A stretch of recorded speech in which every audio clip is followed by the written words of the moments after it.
pessoal! Vamos a mais uma super matéria elaborada por nossa equipe, confira aí.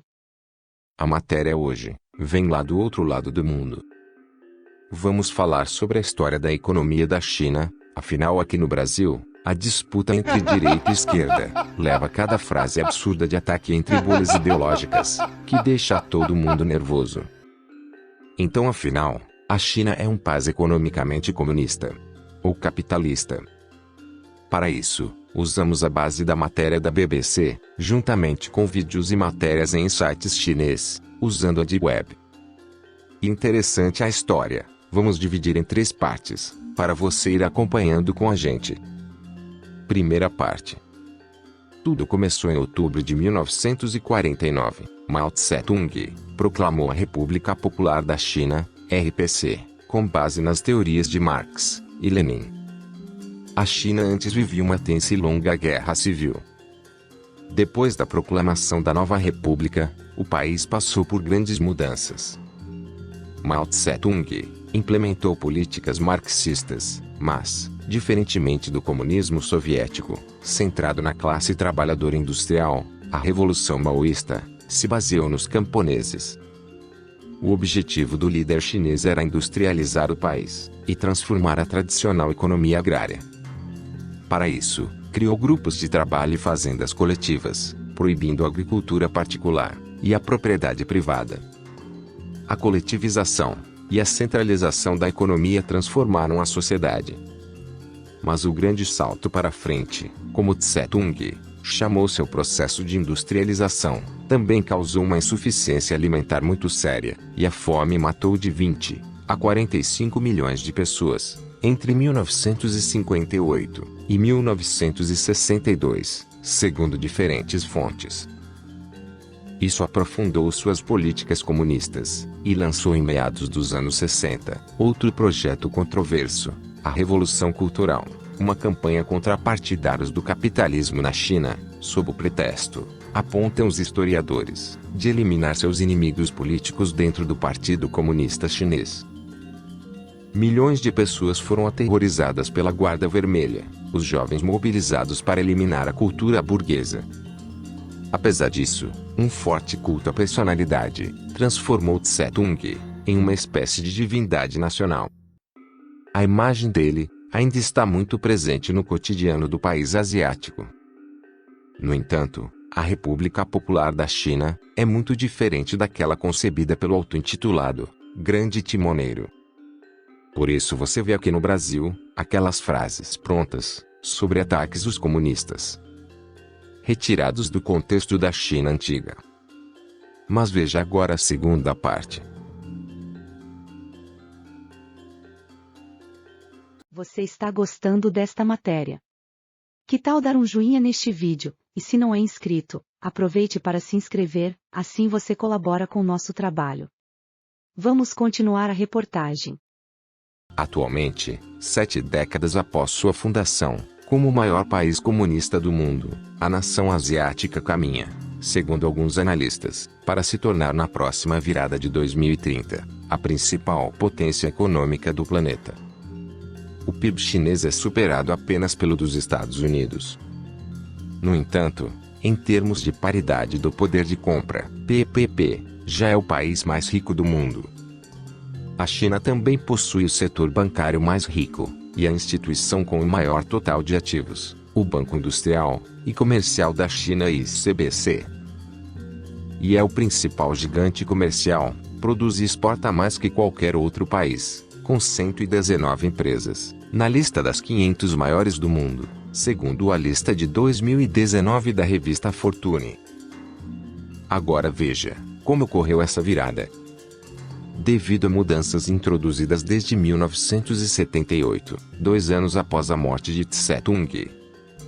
Então, Deng Xiaoping promoveu um programa econômico que ficou conhecido como Reforma e Abertura.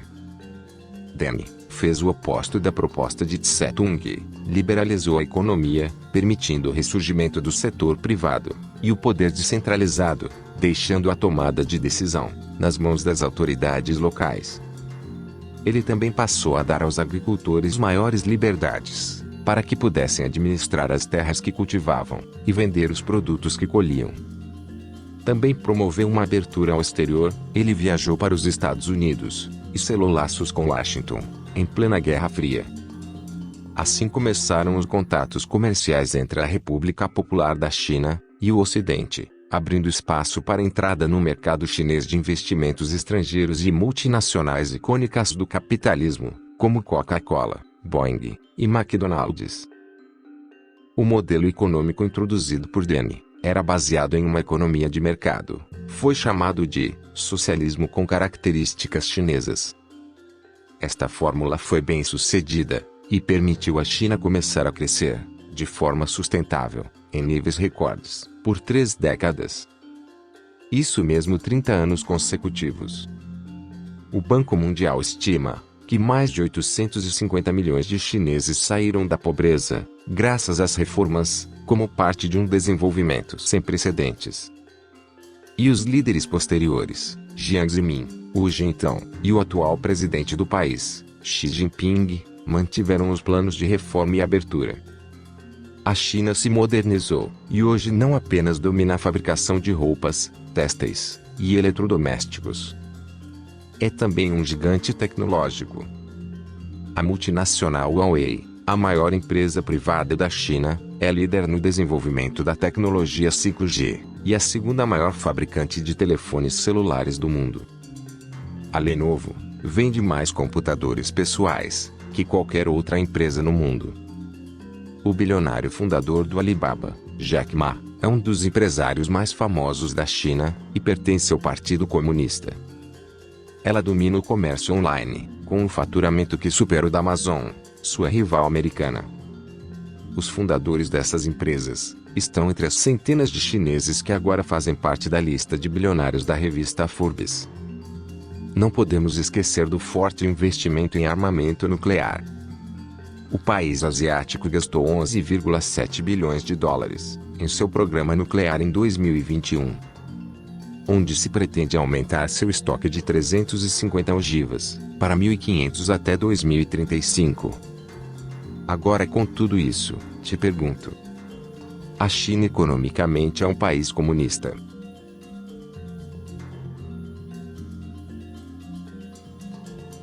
Agora vamos ligar o Brasil com a China. Aqui o famoso empresário Luciano Hang, com sua loja extremamente patriota, com a fachada americana, disse que importa da China até 10% de seus produtos. Porém, se você passar nas lojas, quase metade lá dentro tem etiqueta da China. O soja, 60% vai para os chineses, que são os maiores compradores. Sem falar do milho, que a China é o maior comprador. E tem ainda as carnes, que a China compra em alta quantidade, que ajuda a impulsionar o agro do Brasil. Na indústria, a China tem montadoras instaladas como a JAC, Chery, Lifan e Bide, e vai entrar a GWM, Jaikou, Omoda, Ezed, Wei e Tanque. A maioria delas no nordeste do país. Vamos parar por aqui, porque a lista é grande da relação comercial entre os dois países. Vamos para a terceira parte.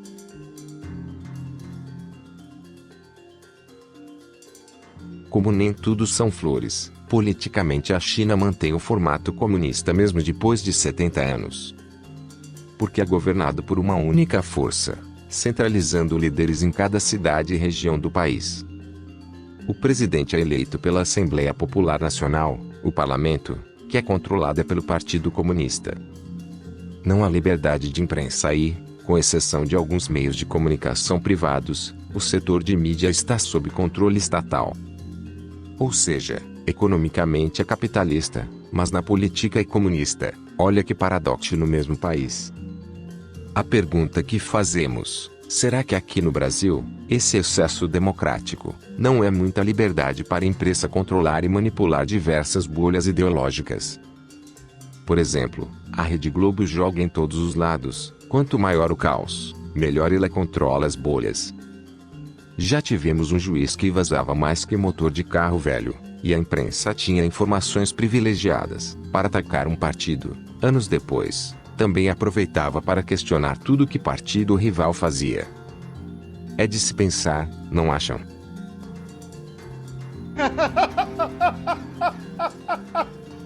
Seguindo sobre a China. Atualmente o capitalismo é o que rege a economia, sendo hoje uma sociedade de consumo. Porém o topo da pirâmide econômica, o Estado determina, por exemplo, o preço do yuan, e quem pode comprar a moeda chinesa. É o Estado que controla quase todas as maiores empresas do país, que administram os recursos naturais. Ele também é oficialmente o proprietário de toda a terra, embora, na prática, as pessoas possam ter propriedades privadas. E o Estado também controla o sistema bancário, decidindo quem pode tomar empréstimos. Até as empresas privadas chinesas devem passar por inspeções estatais e ter comitês partidários que possam influenciar a tomada de decisões. Isso também ocorre com algumas empresas estrangeiras, no caso de terem entre seus empregados 3 ou mais funcionários do partido. Outro destaque: as empresas privadas chinesas têm uma dupla vantagem: tomam empréstimos de bancos públicos e recebem subsídios de energia de empresas estatais, que controlam toda a produção de energia do país. Diz o jornalista e analista internacional Diego Lage, que foi apresentador da TV Central da China, em Pequim. Será que isto não é ser patriota? E para fechar, olha que curioso. Os efeitos do capitalismo hoje fez o preço dos imóveis dispararem, principalmente em Pequim. Somente ricos podem comprar casas, demais jovens dependem de pais e avós. A desigualdade social aumentou, e a maioria dos chineses depende do sistema público de saúde, onde está lotado. Já os mais ricos vão a hospitais particulares. A educação chinesa também passou por mudanças. Ainda é oferecida pelo Estado, mas já não é mais totalmente gratuita. São 9 anos obrigatórios, e não pagos. Mas, para ir ao ensino médio e à universidade, é preciso pagar. O peso positivo do Estado vem na segurança. A China é um país muito seguro, sendo elogiado pela população.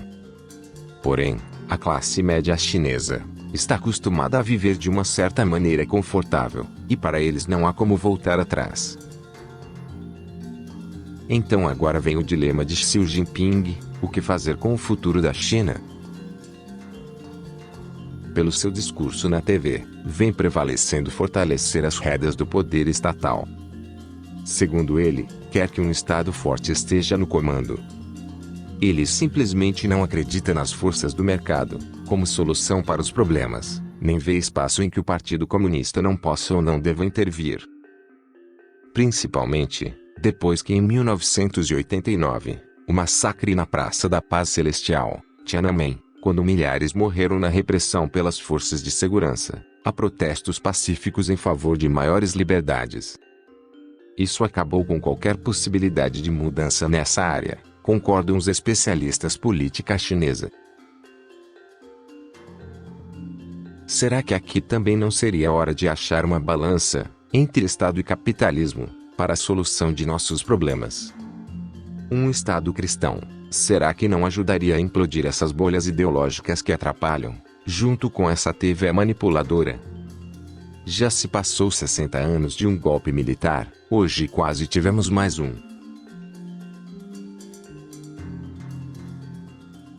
A China em 70 anos, está se transformando na maior potência econômica do mundo. Olha a diferença. Obrigado por acompanhar até aqui. Agora se liga nesta dica. Antes de fechar qualquer compra online, acesse nosso site, cuponmestre.com.br. Os melhores cupons e ofertas das melhores lojas da internet estão te esperando. Se na próxima compra você não pegar cupom em nosso site, seu próximo pedido da China vai vir com uma taxa extracapitalista bem alta, para pagar lá na alfândega. Até a próxima.